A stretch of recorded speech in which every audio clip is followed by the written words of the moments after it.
I have been honoured with not one but two awards this month, and feel quite stunned, to be honest, and incredibly grateful, so grateful for being nominated, for being a finalist. On the night, the awards night was last week, and I certainly felt imposter syndrome with the hearing the stories of my fellow nominees, especially my category. The winner of my category was incredible. President of the University of Delaware, and a whole list of achievements, bringing in $3.2 billion to the local economy. He served as, I believe, was the science advisor as part of Joe Biden's task force, something like that. So, oh my god, I was thinking, have they made a mistake? And I'm waiting for that phone call to say, they've made a mistake. So it was amazing, and I took Mum along. She had an absolute amazing time, and it was great to take her, and I felt like it was just as much. That night was just as much for her as it was for me. And the second award is a British Citizen Award for services to volunteering and community work. British Citizen Award recognises people that have been doing amazing community work, impact in industry, perhaps. So mine is focused in around the work that I've been doing with Newcastle West End Food Banks. I've been supporting them for almost 9 years now, so primarily fundraising, but supporting right across the board. And I became a trustee last year, so that's been quite a role where I'm learning quite a lot, and my fellow trustees are absolutely amazing. So it got me thinking, the run up to last week's award ceremony especially, and then there's the award ceremony coming up for the British Citizen Awards, which will be held at the Palace of Westminster, House of Lords, which is just mind-blowing. It got me thinking and really reflecting on my journey up until now, and it's not been easy. It's been quite a rocky road, and ups and downs for years and years, to be honest. And specifically, it got me thinking about when I was 17. I think it was 17, yeah.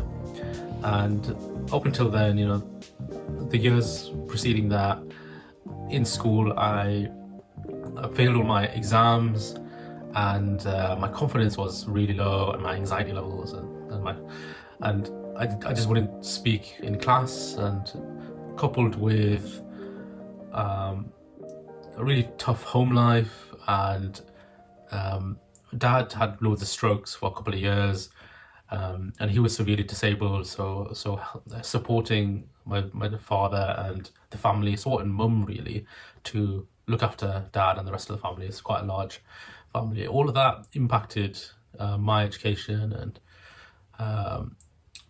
my confidence, etc. And there's also a lot of kind of bullying at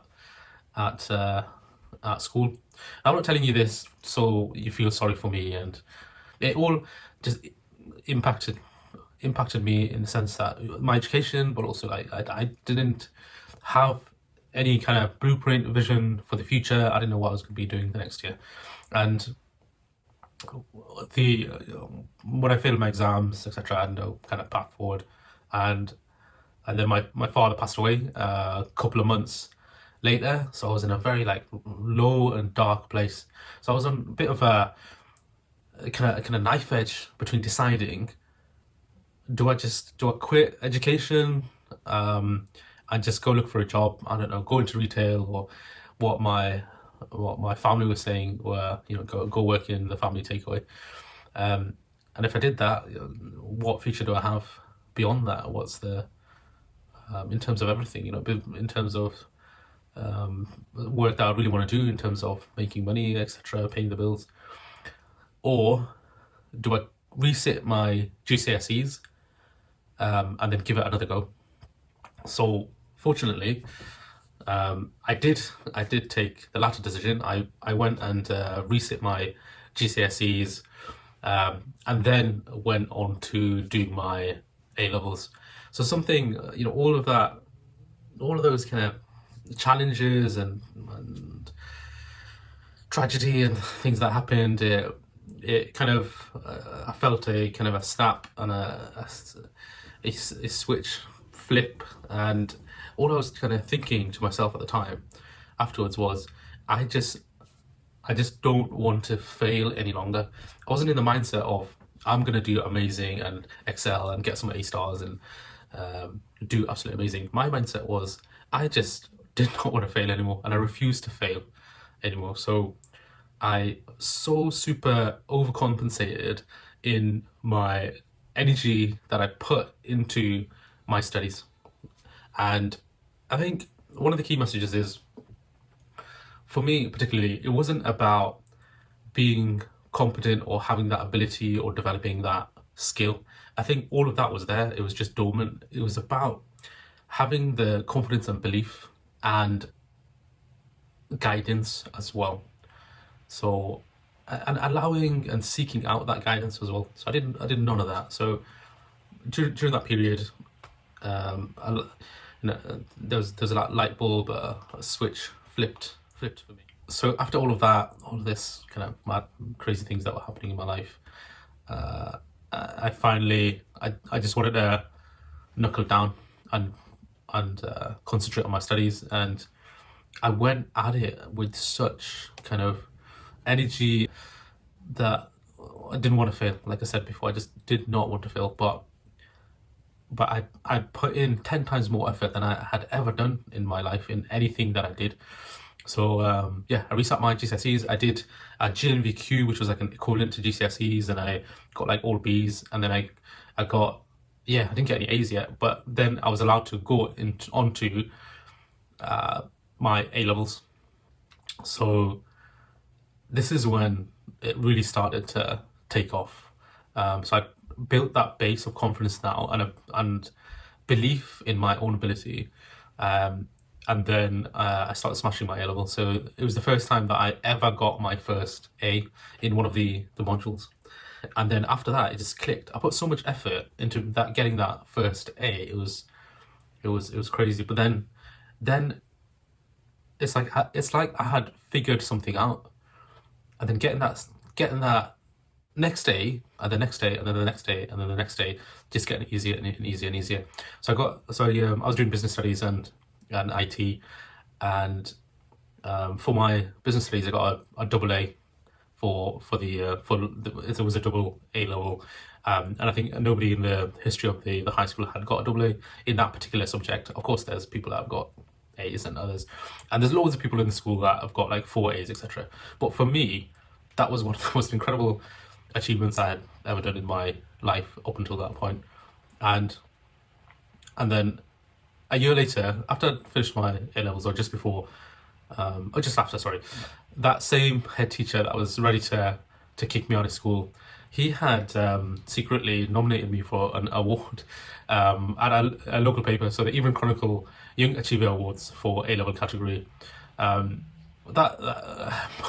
blew me away, and I went to this award ceremony with my friends. It was quite a fancy award ceremony at St James Park, so the stadium of Newcastle United football club, and now being recognised in these national awards.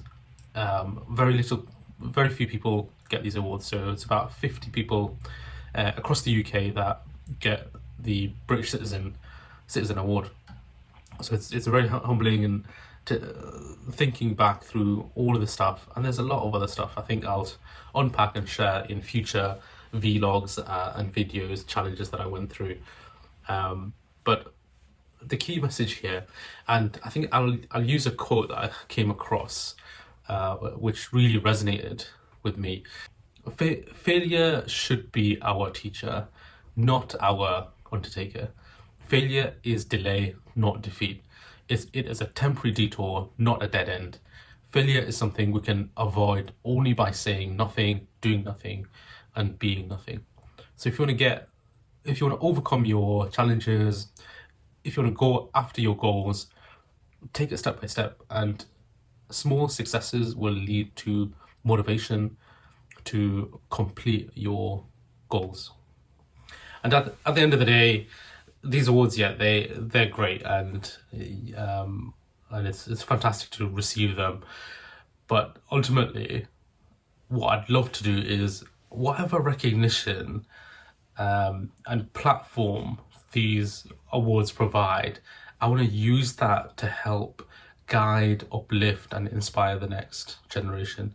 I think that's the ultimate goal. And if I can support anyone that's been in my situation or a similar situation, just one person can have that ripple effect. So my ultimate aim is to support others and create those sparks, and over a long enough timeline, that impact for that person or multiple persons and then people that they go on to support will be hugely significant. So it's very inspiring to hear other people's stories as well when I go to these award ceremonies, and it has really fired me up, and especially in creative ways and this content creation. And I'm thinking like 10 different ways I can share my message and my learnings as well. Don't forget to like and subscribe for further videos, and I've got a few things in the works. So I'm still working on my podcast as well. I haven't revealed the name yet, so I've developed all that, and I'm just lining up a bit of a pipeline of guests, so please look out for that. And I've got a pipeline of YouTube videos as well. So again, yeah, subscribe if you want to get the updates, and hit that notification button as well.